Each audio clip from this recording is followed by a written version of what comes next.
Welcome to Unchained here on Pahrump News. I'm your host, Deanna O'Donnell. Hope you are having a wonderful day today. Well, we have a couple things that have been going on in town, and I'm sure that you know a lot of the state's computer systems are down. The Nye County Sheriff's Office is one of them that are affected right now. They say that they continue to be affected by the recent Nevada State security breach. As a result, following services are currently unavailable at the Nye County Sheriff's Office, and that's the issuance and renewal of concealed carry weapons or CCW permits, fingerprinting services for employment with the gaming industry, Nevada Department of Education, the Nye County School District, and volunteer organizations, as well as healthcare workers. And they say that they are currently accepting public record requests. They're unable to produce records until the state's technical issues are resolved, and these requests will be fulfilled in the order that they were received once the systems are restored. Please note that the following services are still being provided, and that is, of course, everyday arrest. But civil process services, including evictions, temporary protection orders or TPOs, summons and complaints, and other court-ordered services, offender and felon registrations, brothel work card applications, liquor work card applications, and at this time all online appointments have been blocked off to prevent confusion. If you have any additional questions or concerns, you can contact their office at 775-751-4237. They appreciate your patience and understanding during this time, and they will give us some more updates as they become available. And as you know, the Nye County Sheriff's Office put out a press release on Tuesday from Sheriff Joe McGill. He says that, as you know, the Nye County Sheriff's Office has taken an aggressive and proactive approach in combating criminal activity in their parks here around Pahrump. On Tuesday, at the Board of Nye County Commissioners meeting, the board passed a resolution to close Pahrump Park from the hours of 10 p.m. to 5 a.m. for a trial period of 3 months. The sheriff says he did not oppose this idea, and in fact, it says it may be beneficial to combating criminal activity in Pahrump Park. However, he did raise concern as to how this resolution would be enforced. He says that there's currently no law or ordinance that makes it possible for his office to take enforcement action on that issue, and he never refused to do anything, according to the sheriff, as Commissioner Ian Bain would have believed, or I guess expressed during the meeting. The sheriff's office enforces the law and upholds the rights and freedoms of all people under the Constitution, the sheriff adds, and this is a simple issue, he says. Pass a law which is fair and constitutional, and the sheriff's office will enforce it. Of course, we will keep you posted on that story as well. Well, people on the west side of Pahrump got a loud awakening early Wednesday morning. The FBI executed a search warrant this morning around 6 a.m. at a residence off of Basin Avenue near Winson and Murphy Street. According to Nye County Sheriff Joe McGill, the Nye County Sheriff's Office was not involved in this incident, and it was not related to any immigration enforcement. Pahrump News has reached out to the FBI to get more information, and we'll keep you posted on that. And of course, all those breaking news stories on the Pahrump News Facebook page. You keep up to date on all of that. And on today's show, we have a very special guest, and that is Mariyah Saasta, whose 16-year-old son was involved in an explosion that left him fighting for his life. We're going to hear all the details and how you can help when we return. Sponsored by 1-2-Tree, handyman, yard cleanup, yard maintenance, and so much more. Give them a call at 775-253-8066. We will leave you with a smile. Axe Exterminators. Give those pests the axe. Give them a call today for general pest control, rodents, termites, bed bugs, and so much more in Pahrump, Amargosa, Beatty, and surrounding areas. 775-990-2065. And I'm here with my guest, Mariyah Saasta. Mariyah, your family has been through quite an ordeal lately. I know you're a real estate agent here in town. A lot of people know you. They also know your 16-year-old son who has been in the hospital recently. Can you tell us what happened? On July 28th, on Monday, it was on a Monday, my son wanted to work on his car. He wanted a fixer-upper. So I got him a fixer-upper a few months ago, and it's just kind of been sitting in the driveway. And so when it was time to go buy a battery I took him to go buy a battery. He changed it out. The car was still not turning on. So my husband and Danny, they went to O'Reilly's to go get a fuel pump. And we're talking about Danny. What's Danny's last name? Sanchez.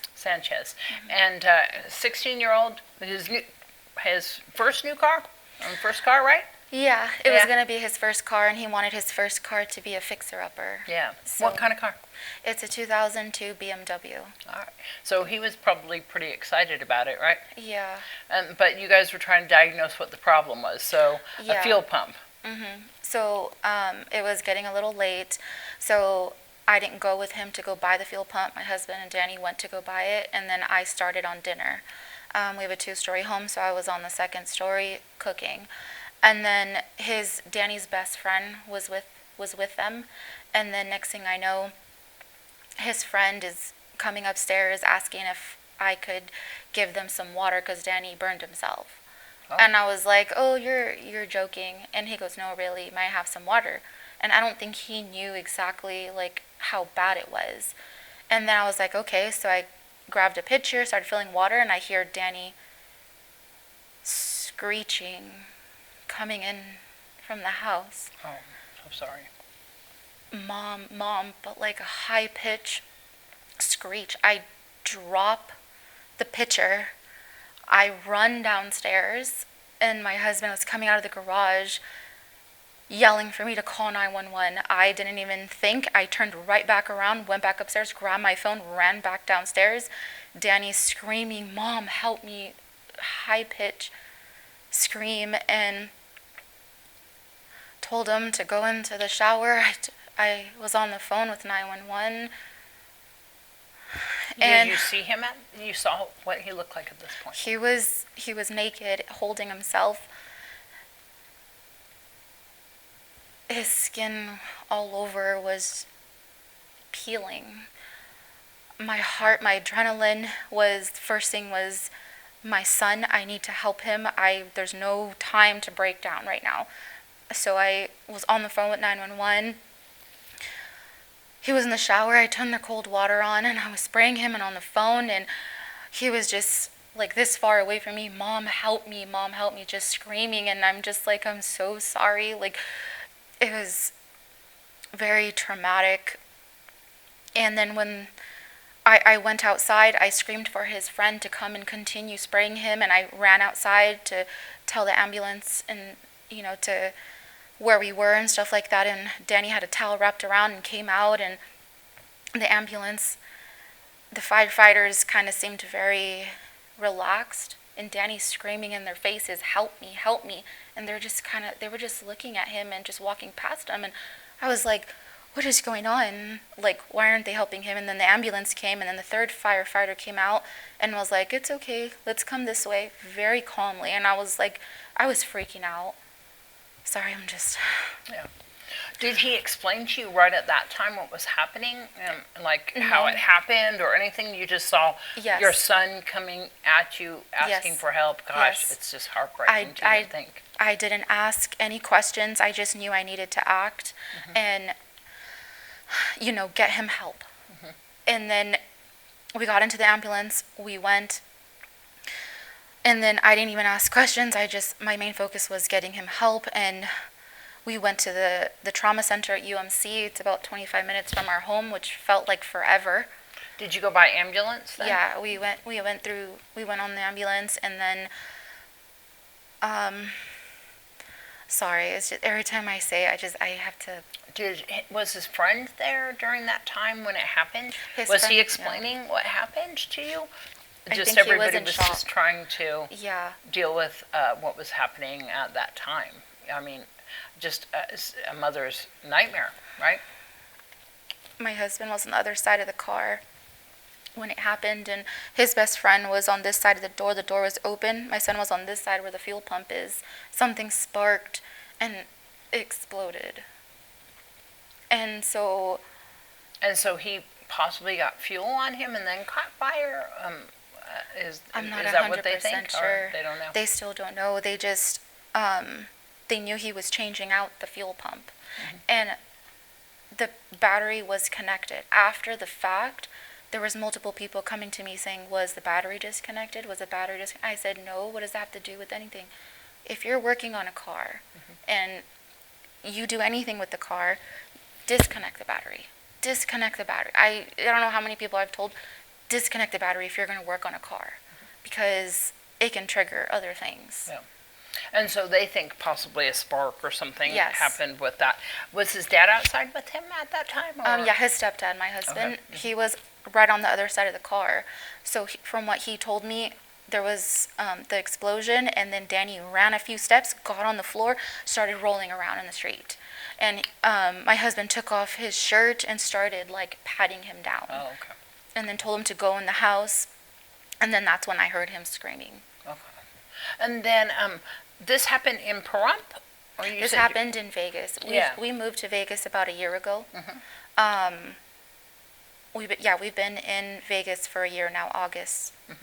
And then, so he went to UMC, and Yes. what did they say there? Oh my God. Okay. It's a lot, I know. It's been a journey. So within the first hour, they gave him a bunch of medicine, and he did not want to go. He did not want to go into surgery before he saw me. So they were like, okay, he wants to see you. He knows he needs to go into surgery, but he wants to see you first. So when I went to the back, he was there kind of covered halfway, and he just yelled out, "Mom." And I just broke down, and I just kept apologizing. He's like, "Don't apologize." I was like, "I should have never gotten you that car." And he's like, "It's not your fault. It's not your fault." And I was like, the only thing I can do is blame myself, because I'm the one who got him that car. But like, who would have known yet? I just You would beat never myself know. up all the time. Yeah. And then he went into surgery an hour later. One of the doctors came to update us, and he was like, because I was pacing back and forth. I could not say. I was pacing. What was the reason why they told you he was going to surgery? Like, what was the first surgery They about? needed to clear all the skin that was coming off because infection. Because right then and there, they were worried about infection. Yeah. So, but within the first hour, they came to update me, and he's like, "Come sit down." And I'm like, "No. When doctors tell you come sit down, Yeah. that's not good news." And so he was like, I was like, "No, I'm not going to sit." He's like, "No, he's okay. But I just want to let you know his burns are life-threatening." Yeah. I fell to the floor. Yeah. I fell to the floor. I broke down, screaming and crying. And then an hour later, another doctor, the surgeon, came out and told me that they had to put him in an induced coma. And I just broke down again, crying, and it was just, it feels like I was living one of my worst. I still am. I Yep. still feel like I'm living one of my worst nightmares. Yeah, you're still going through this. Did they say if he inhaled any of that? Because that's Yeah. always an issue, right? They did. So they said it's on a scale of 1 to 3. It was between 1 and 2, like the inhalation. But within like the first week and a half, it was cleared up. He did get pneumonia. Oh, okay. They said with burn victims, burn survivors, it's more of when you're going to get pneumonia. Yeah. He is going to get it, but it's just when. So they started him on antibiotics immediately, and he's still on it because 55% of his body was burned. So he has open wounds everywhere. Yeah, and he's still going through surgeries. How many surgeries has he had now? He's had 11 so far. How many do they think that he's going to have? What's the prognosis for his recovery? They didn't say, but they said, they didn't say exactly, but from what I was kind of getting off was he's still going to have to come back even after we leave for surgeries. The first 3 to 4 weeks, today's day 30, they said the first 3 weeks, 3.5 weeks, he's going to be going between 2 to 4 surgeries a week. So he did do that. Wow. Wow, a lot. Yeah. And they're using cadaver skin. They're using skin grafts from different parts of his body. Yes. And what's all the degrees of where he's burnt, what's affected areas, and how affected? The front is where it's really bad. It's past 3rd degree. And they had to remove a lot of his fatty tissue. And so his front is 85% burned. That's where it's the most extent, like, and then his back, I think they said between 2 and 3. 2. And then his arms are about 2nd degree burn. And then his ear and the side of his face was a little bit, but they said it's more of a really bad sunburn. And his hands are burnt too, right? Yeah, his hands, his arms, they already are grafting his arms, and it's already grafted, his arms and his hands. And then legs as well, right? So his right leg was 75% burned, like his thigh, and then his left leg, 25% of it was burned. So they're using the 25% burned leg for skin grafts. Yes. And you said he has the back, which seems to be burnt the most, coming Yes. up soon, huh? Yeah, they already got donor skin from both of his legs, like the healthy tissue, and they want to wait a few weeks before they can take more from more. the same spot for his back. Wow. So he was in an induced coma. When was he awakened from that? Just recently, right? They told us a month, but they started weaning him off his sedation meds at 2 weeks, between 2 and 3 weeks, and then he was intubated. So they said they want to put a trach in. So they took out the tube from his mouth, and then they put in a trach. Yeah. And then, so tell me how he's doing now. We have good days, we have bad days. They put him on anxiety meds for PTSD and stuff because he is scared.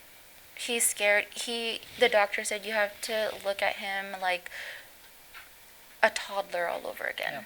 Because every time a nurse comes in, who's that? What are they doing? Yeah. Every Well, single he's time. nervous about Yes. everything he has to go through, everything he's went through. Yes. There's hurdles up, like you said, up and down days, right? Yeah. He was able to stand up a little bit, and she's able to talk to you now, right? Yeah, so he has stood up 3 times already in the past week and a half. He hates it because his whole body is in pain. What they do is 3 to 4 people will get him to the edge of the bed and help him to stand and kind of force him to take 1 or 2 steps to the side because he's at the edge of the bed, because this will help him in the long run. Yeah. It's a long recovery. They're saying a few months in the hospital, right? Yes, they told us 2 months. Now they're saying 2 to 3. And then they said for physical therapy, he's going to have physical therapy for up to 2 years. Yeah. Wow. So you work as a real estate agent. You're probably taking off work right now. I've heard that you are there all the time, just by his side all the time. Today's day 30, and I did not leave the hospital to go home until day number 20. Yeah. And that was because my son Caleb, my other son, 9-year-old, it was his first day of school. Yeah. So I slept at my house for the first time to take him to school in the morning. How's Caleb? Overall, he is doing pretty well. He did not see his brother for 3 weeks. Yeah. Because of everything that's going on. I didn't want to scare him. Yeah. He's handling it though, okay? He is. Danny, when he's having his good days, he's able to move his arms and kind of like dance. So the other day, Caleb went in there and he tries to cheer his brother up. Mm-hmm. They're both silly. They both will dance and make faces and stuff. And so when Caleb did go in there, we tried to play music and stuff. So it's not like just silent, so they're able to move their hand. Danny's able to move his hands and dance and stuff, and Caleb's there dancing with him.